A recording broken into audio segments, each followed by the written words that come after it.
project engineer at the Catalonia Institute for Energy Research. You're here at the International University of Catalonia for our master's degree. So we're pleased to have you. Can you tell us a bit more of what resilience is all about? We talk of resilience when our systems have a failure on it, and we have to overcome and reach an initial state similar to the previous one, and learn about what happened about the failure that we had, and do some adaptation measures for improving our system. What are you teaching in this master's, and why is it key for resilience building? This master's, I do the part of the resilience on the power grid.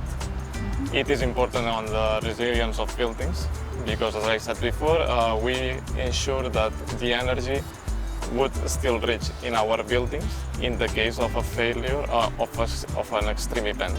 If we have a heavy storm, this could lead us blackouts in our system. The system will fail, and as a resilience researchers, we have to find the ways that this won't happen, but in the case that it happens, that it will happen because it is an extreme event, how we will recover it from it. Do you have any advice for our students in what is needed currently in the job market? What are the gaps in the critical thinking on this subject, and what profiles we would need? My advice for the students is that, unlucky for us, the future it doesn't have a good predictions of what will happen. We have the climate change in front of us, wars on the planet, and that is stressing all the systems, not only the energy systems, but our social aspects and economic aspects. But my first advice would be not lose the hope. To keep being optimistic, because when you are optimistic, you will find some solutions. If you are pessimist about the future, you can fail and don't do anything, so the damages that they will come, you will not be prepared for them, and it will be worse for you. This will be the first one.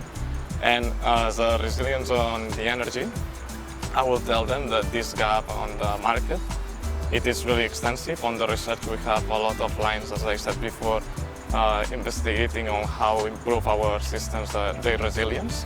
And once this investigation will be done, a lot of businesses will fill the gap to ensure that our systems outside the analysis and the studies in the real world will be enough resilience by adapting them, altering them to be prepared on these extreme event situations.